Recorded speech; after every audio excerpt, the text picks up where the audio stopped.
далеко от дома, поэтому полетели окна. И с этого момента мы 5 дней жили в подвале. Ты не знал, может дом обвалиться в любой момент. То есть бои...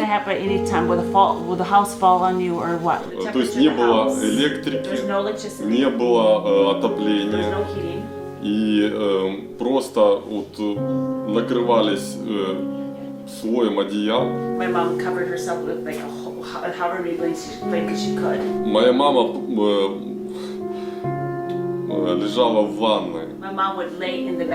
Я общалась с своей соседкой, и она рассказывала о том, что она 2 недели просто голодала, у нее не было что есть.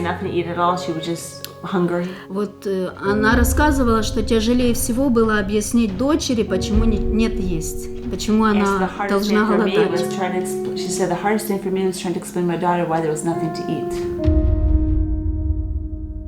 З часу, коли почалася війна, From the beginning of the war, there was a huge mass of Ukrainians who came traveling through our region of Ukraine, running from the war in the east. We had 50 beds, showers, cafeteria, ministry set up to house fleeing refugees. Our job as believers was to give them refuge, to give them a warm place to sleep, food to eat, places to shower, and do their laundry, because they had been traveling for a long time. A family from Mariupol, she and her 2 children, one was 5, and her other daughter was 9 years old, were in a caravan trying to leave the occupied city, and the Russians gunned them down, and only Maria and her 9-year-old daughter survived. Her little 5-year-old daughter Nadia was killed in the gunfire. Вот сказал маме, что ее подруга умерла, мама вообще. And when they told them, "Mom, your friend had died," she was in shock. She's like, "Wow." За время оккупации сестра умерла. And during the occupation, her sister died. Полгорода разрушено, то есть очень много. Это лично мои наши знакомые, семья. Хотя намного больше людей там погибло. Там, да, около 50 человек погибло.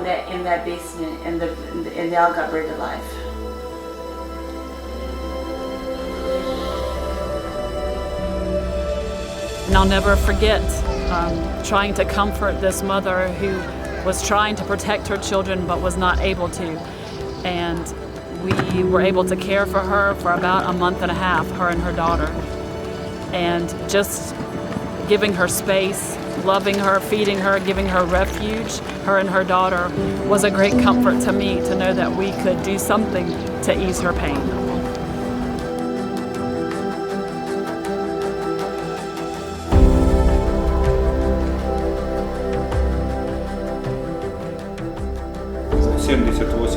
Чоловік, що прийняла наша церква по домам. Було нас 16? Да, 16 чоловік до нас тут все. А тут було 2 стола таких нас вели. Мы кормили где-то 150 людей. Мы старались максимально всем служить, насколько это было возможно. It's not just feeding them, it's like finding a house for them. And we're finding houses that nobody had lived in for like 15 years. So then you're fixing plumbing, putting in new toilets. It's a lot of more finances than people think. It's not just giving a bowl of soup. It was taking care of these people. They came with nothing. They came with absolutely nothing.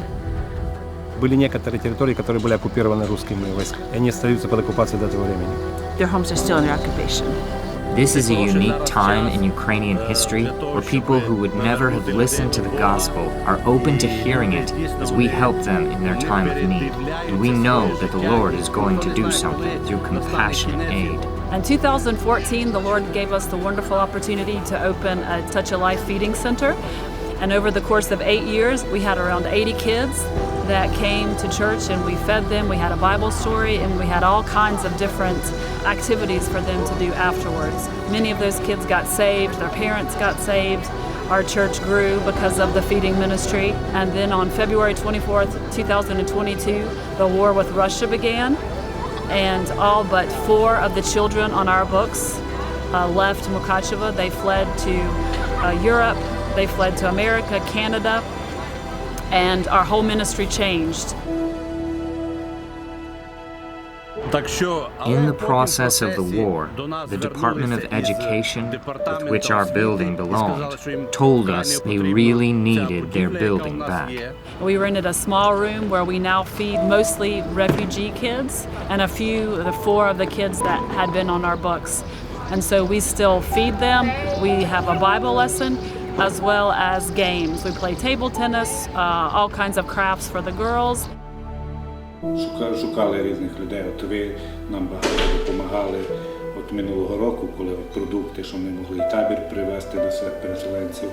Ну а тепер от вже 3 місяці у нас проживає одна жінка із сином. Її чоловік залишився там на окупованій території. То, що і Олег, що ви допомогли нам, щоб ми могли провести отоплення для цих людей, які приїхали до нас. Ну, це велике благословення для них, тому що не мали де жити, а треба було тепло. І то, що ви нам пожертвували гроші, ми купили там батарею, труби, платили робочі. The beds for what Touch a Life gave them. We have been working with the children at the Touch a Life feeding center for many years. Some of them are already in their 20s. Several of them are fighting for Ukrainian freedom in the East. And one of them calls me often, asking for prayer, asking for us to help him with needs. We just bought him a pair of good quality boots. And I'm very glad to know that we have taught these boys what they need to do spiritually to survive in these very difficult times. We pray for him often and for our other boys fighting there.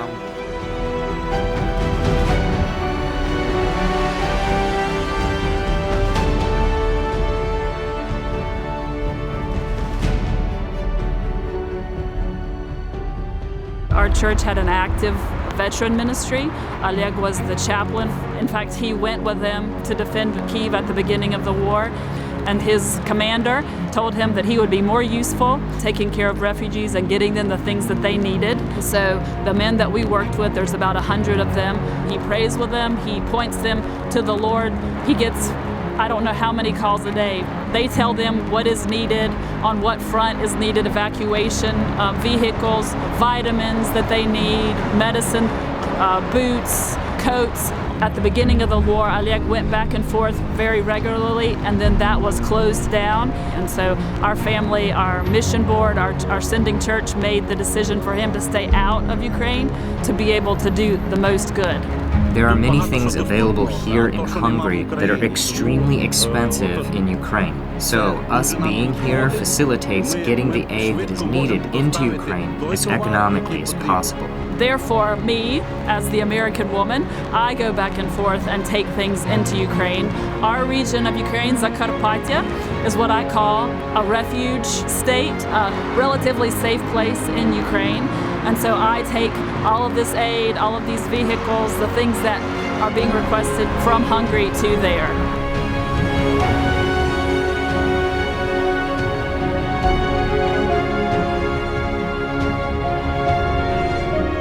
At the beginning of the war, our ministry was very local in Mukachevo. Now the Lord has opened the doors for us to minister nationally throughout all of Ukraine. We are taking food and aid through our partners into hard regions, preaching the gospel and helping to relieve their suffering.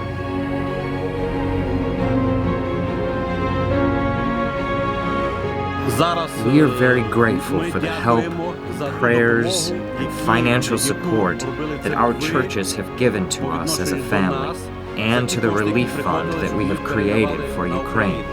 As it usually happens when a war drags out for a long time, people kind of forget because it cycles off the news stations.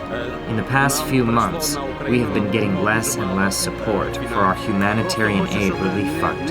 And I ask that you not grow weary in praying for our ministry, as well as supporting us financially, so that we can do kingdom good in Ukraine.